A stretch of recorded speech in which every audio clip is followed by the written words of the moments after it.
Welcome everyone to Monday Match Analysis. I'm Gill Gross. Jannik Sinner is the Miami Open champion.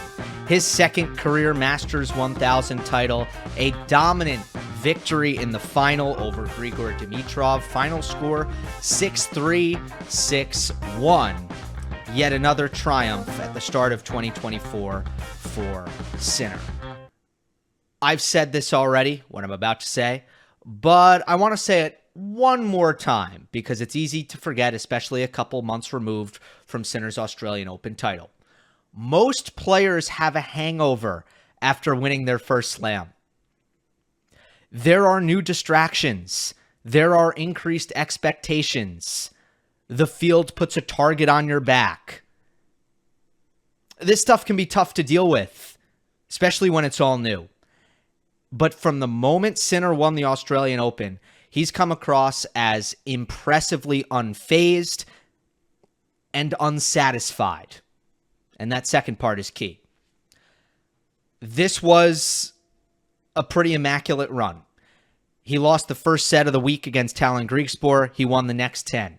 9 sets in a row, when it's all said and done, were won by Sinner without losing more than 4 games. He is now number 2 in the world. It seems extremely likely for anybody who follows the rankings carefully or likes to get into the math, and I'm not big into this, but I can pick up on this. It seems extremely likely that he will be the number 1 seed come the U.S. Open. It might happen earlier than that, but just looking at what we have here, Jannik Sinner is 1,350 points ahead in the race. So that's January to March. He's 1,350 points ahead.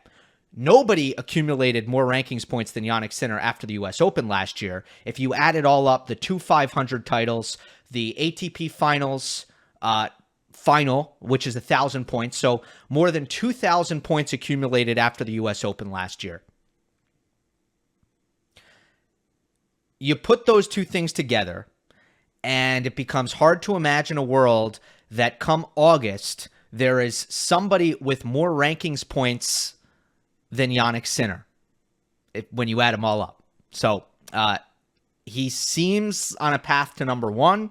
I think he will be the number 1 seed at the U.S. Open, barring any unexpected twists and turns. Excited to get into this analysis of the final. We will talk about Sinner's surprising formula that he used to break serve over and over again. Talk about his approach in the rallies, his serving, my overall thoughts on each player's performance. Before I get going, I do want to remind you about my tennis newsletter, The Draw. You can subscribe to The Draw by going to www.thedraw.tennis. Link is in the description. The next edition of The Draw will come out Tuesday morning, but it's not too late to enjoy last week's edition. There was a fascinating interview with the leader of the Premier Tour proposal. A prominent former USTA coach is concerned about the future of American tennis. That coach is Jose Higueras. Very interesting stuff there. 2025 ATP calendar is out in case you missed that. The Wozniacki-Halep beef is in there. And a nice little observation on FAA's backhand technique. All that and more on last week's edition of The Draw, which I would love you guys to check out. We're at like 990 subscribers, so please get us to 1,000 if you have not subscribed to The Draw. Okay, so this was one-way traffic, this final, but the very start of the match was Grigor's chance. Sinner, probably because of nerves, but maybe he just didn't have rhythm and timing yet, but he got off to a very cold start on his first serve and his forehand. Dimitrov had a break point early on. The first break point of the match went to Grigor Dimitrov. Something pretty interesting happens on this break point. It's a forehand error by Dimitrov, but I blame his backhand. Let me show you what happens here. It's a neutral rally, cross-court backhand trade by Dimitrov, inside-out forehand trade by Sinner, and Grigor doesn't want to keep hitting backhands over and over and over again. He anticipates the inside out from Jannik, and he starts moving to his left, and he tries to create a forehand here. But Sinner hit a pretty good ball. It's deep. It's got some speed on it. Dimitrov, as you can see from this screenshot right here, does not create enough space between the ball and his body. He is jammed on the runaround. He's late as a result. Buggy whip finish, usually an indication of that on an inside-out forehand. And the ball drifts just a little bit wide. He didn't miss it by much, but ultimately, this is the kind of miss that you would almost never see from Jannik Sinner. Not because Sinner doesn't miss inside-out forehands, but because he's so comfortable and secure on his two-handed backhand that he's only going to run around his forehand if he knows he has enough time to do it. So this is one area where Dimitrov's backhand insecurity can hurt him a bit when he doesn't quite get his feet around. And, in his mind, he has to make that read, but he's more likely to misread it because he wants forehand so desperately, if that makes sense. And a couple of points later, I think it was deuce, Dimitrov misses the same ball the same way again. Next service game. So that was at 2-1. Next service game at 2-all. Dimitrov misses a forehand drop shot on the first point of the game, double faults on the next point of the game. Couple of mistakes by Grigor. And from here, we can look at Sinner's first break of serve. We can look at the subsequent breaks of serve. And they happened in a very interesting way. Ultimately, Sinner's scrambling, neutralizing, and counterpunching was too good for Dimitrov today. It was amazing how often Dimitrov was doing exactly what he wants to do and still losing the point. And when I say Dimitrov doing exactly what he wants to do, I mean that he's gaining an advantage off of his serve and hitting aggressive forehands behind the serve, eventually, usually, ending up at the net in an offensive, attacking, winning position. Like, this is what Dimitrov wants to do. And it's the reason why Grigor has had so much increased success in the last year. It's because his first serve and his forehand are more potent than ever. And this is a little bit off topic. It's a little bit of an aside, but I do want to say it. Dimitrov used to be compared to Federer, right, as a young player. Baby fed, baby fed, baby fed. It was always off base. It just was. I always pushed back against the baby fed nickname. What did I say? I said, Grigor's technique might look like Roger. He might use a Wilson racket and wear Nike and wear a headband and be kind of calm and cool as far as his demeanor is concerned. But Grigor lacks weapons. He's got good creativity, movement, athleticism, variety. But there's not enough on the first serve. There's not enough on the forehand. And for as much as Roger Federer was the most artistic player, or at least one of the most artistic players we've ever seen, a creative shot maker, someone who would surprise you with his inventiveness and his hands and his ability all the time, right? There was still a meat and potatoes there. Great first serve, great forehand, and it made him tougher to break than just about anybody else. Now, at 32 years old, I think Dimitrov looks more like baby fed than he ever has. I wanted to say that. What we're looking for here on these screenshots in this film study is Dimitrov, again, getting exactly what he wants. Effective serves, forehands to attack, and still losing the points. So 2-all game, I mentioned the two mistakes. We'll pick it up at 15-30. This is a second serve, and Dimitrov here, he is going to get two aggressive forehands, the second being an approach shot. Successful second serve, jammed Sinner, forehand to attack. He's going to go inside in. Sinner's pushed back, defending. He gets another forehand to attack. We'll take this inside out. We'll come forward. And Jannik with a really solid first ball pass. The ball did not float. It did not allow Dimitrov to really close in on the net as he would have liked. And Grigor has a somewhat difficult first volley, which he doesn't do enough with. And Sinner tracks down the forehand pass, whips it cross court. Let's go to the 30-40 point. We're going to see something similar.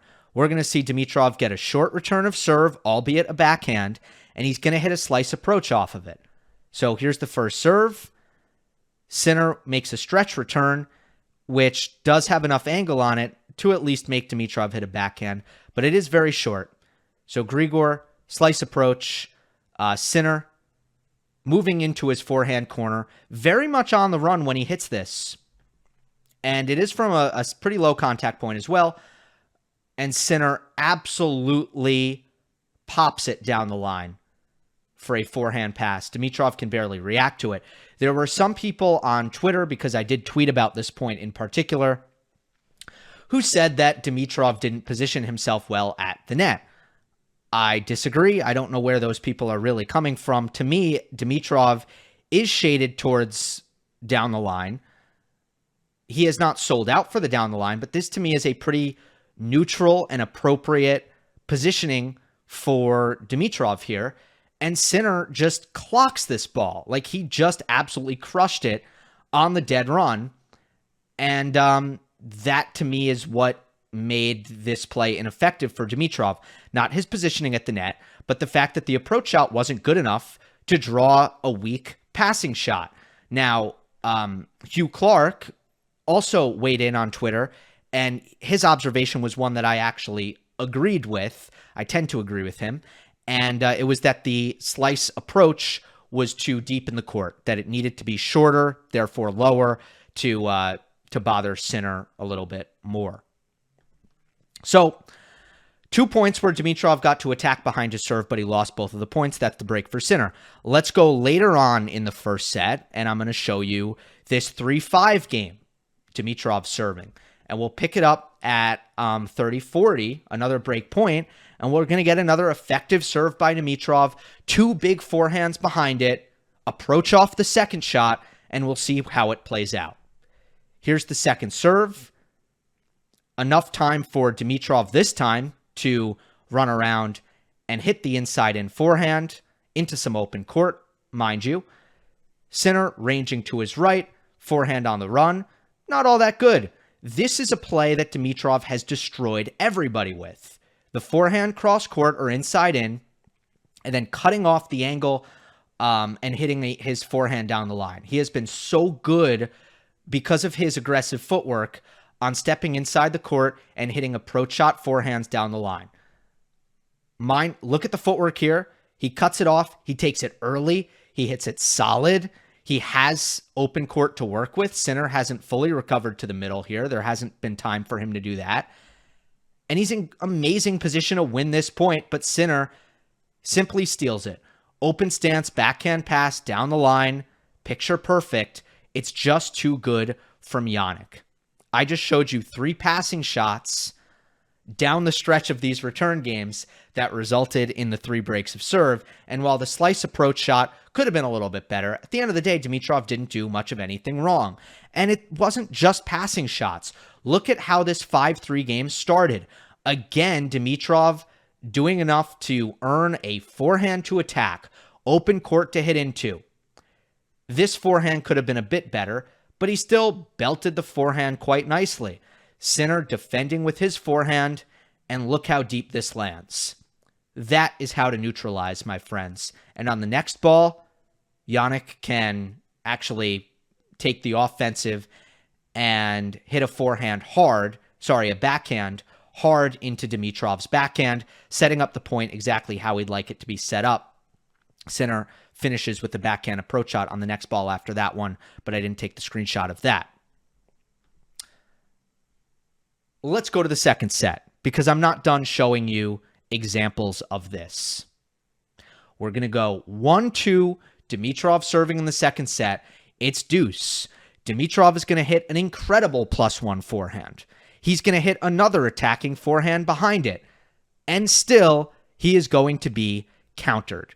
Here it is, the serve. It's a good return by Sinner, but Dimitrov with a baseline half volley, that was absolutely sweet. And you can tell by what Sinner has to do on the next ball. He is sliding, open stance backhand, out of the corner, well behind the baseline. Dimitrov gets a forehand on the next ball. He's going to go inside in. He still has Sinner scrambling. But Jannik, this time, is able to get in good enough position and find enough balance on the running forehand that he gets quite a bit on what will be a counter-attacking forehand cross court.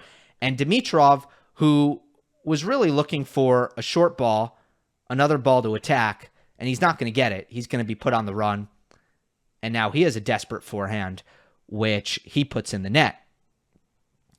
Break point. This is the next point. Dimitrov with a first serve. Good return by Sinner. It's actually a very similar point because Dimitrov is just excellent on what is a high degree of difficulty +1 forehand inside in. That once again puts Sinner on the run into his forehand corner. Jannik is able to pretty much neutralize here. Jannik, heavy down the line forehand deep into Dimitrov's backhand, gets the error. What I wanted to point out there was really just how good Sinner's defense was. Sinner could take Dimitrov's best punches, and that is where the problem, the biggest problem, among others, really lied for Dimitrov. Tennis Insights tracks how successful a player is when they attack. So I obviously looked for that after watching the match, just seeing how many points Sinner was winning from defensive positions. Dimitrov being 3 for 7 at net in the first set is another stat that I can throw your way.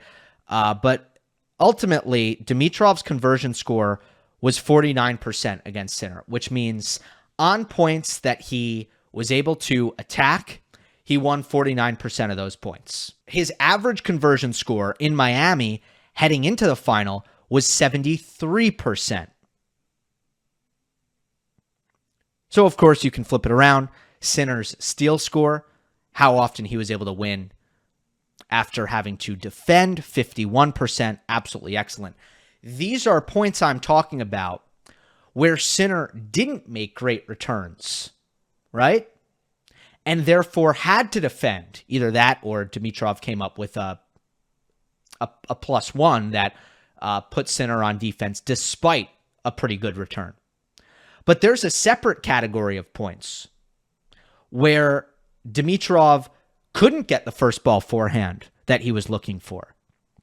The break at 3-5, Sinner won 2 points off of big returns outright. The break at 1-4, Sinner made Dimitrov hit first ball backhands on 3 of the last 4 points. Dimitrov missed one of those +1 backhands. The other 2 he struck very nicely, ended up losing those points from attacking positions. But I think I've already shown you enough examples of that happening already. I thought the returning was going to be a bigger key for Sinner in this match. I was very curious after Dimitrov aced Zverev 18 times, was able to take the racket out of Alcaraz's hands with his +1 forehand. I was curious to see, would Sinner be able to kind of get into more neutral rallies against Dimitrov? Turns out it wasn't as important as I thought. The neutralizing returns from Sinner were just an occasional bonus. The reality was he could drop a return short and get away with it because that's how good his scrambling would end up being. Now, from the baseline, when they did get into neutral situations, I also want to point out something that Sinner did a whole lot better than Alcaraz did, which is setting the backhand-to-backhand pattern. Sinner can comfortably take his forehand down the line without taking on a lot of risk, and he had the presence of mind to do that often. There was a constant awareness from Jannik Sinner's end that he wanted Dimitrov to hit as many backhands as possible. So versus Alcaraz, Dimitrov hit 90 forehands and 69 backhands. That is 57% forehands. Against Sinner, 70 forehands, 74 backhands, 49% forehands. There was an 8% difference in how often Dimitrov was able to get his forehand into play. It's impressive that Sinner made him hit more backhands than forehands, considering what Grigor does with his footwork.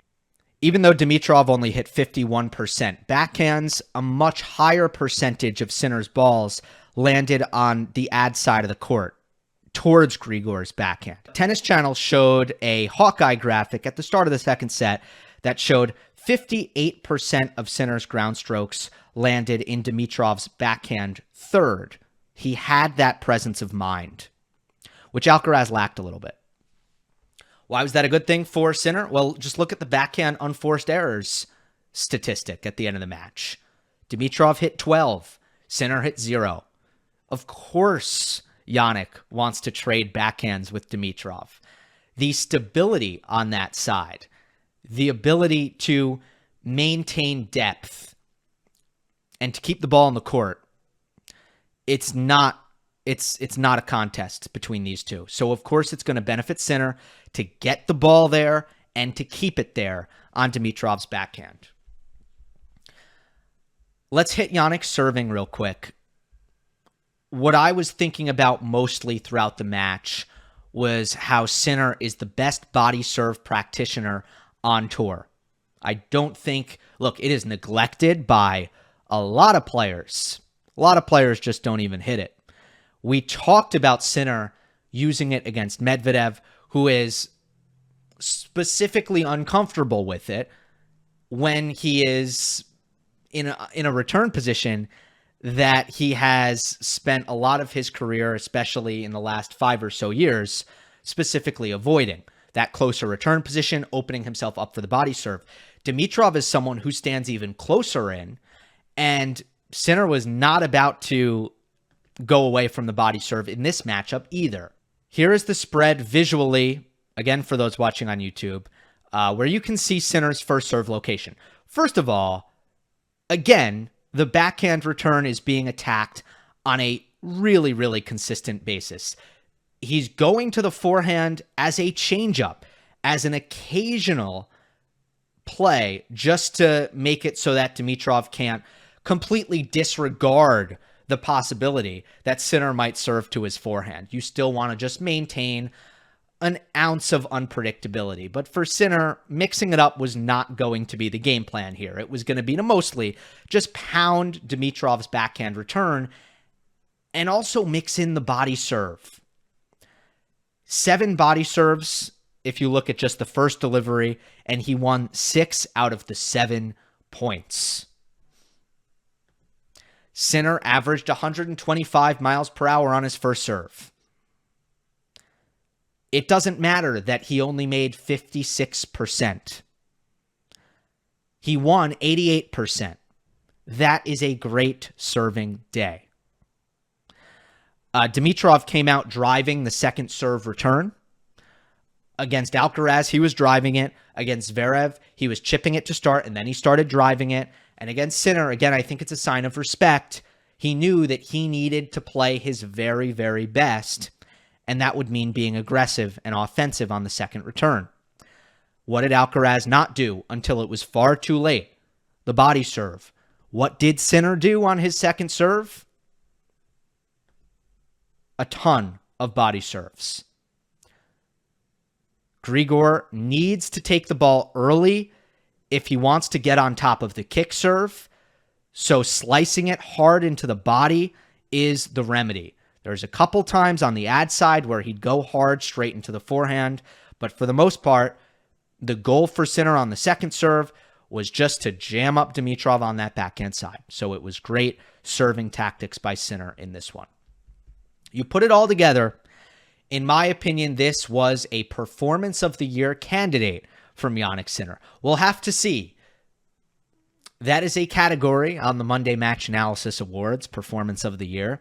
It usually goes to a dominant performance usually by a top player in a big match. This checked all those boxes. And I did not get the sense that Dimitrov no-showed. Grigor made 64% of his first serves. As I mentioned, he went after his second returns. He successfully got himself into attacking positions. He used the forehand at every opportunity with deadly intention, and he looked to finish at the net. He did all of this without being overly wasteful or erratic. He was offensive-minded, never scared, never passive, always decisive, and he executed decently well. He still got crushed. I would argue this match was incredibly entertaining given the scoreline because Dimitrov did come up with excellence on numerous occasions. His final 2 holds of serve were oozing with quality. I know that seems weird to say. They were quite far apart. It was the second game of the second set. It was the 2-4 game in the first set. But like every single point on those service games, he earned. And that's what it took. When it has to be that good all the time, because you aren't extracting any errors out of your opponent, the math is never going to be in your favor. It won't be in your favor. Dimitrov couldn't get Sinner to miss. Jannik was a brick wall in this match. He was happy to make high percentage choices, trust his defense, focus on getting the ball into Dimitrov's backhand, a clear strategy when it came to serving, and he displayed big-time shot-making on big-time points. It was a masterpiece from start to finish. It was a gear that I don't think Dimitrov on his best day can reach. And it was a really good indication of why Jannik Sinner has been almost impossible to beat over the course of the last 6 months. Incredible. Hope you enjoyed. Don't forget to subscribe. I'll see you next time.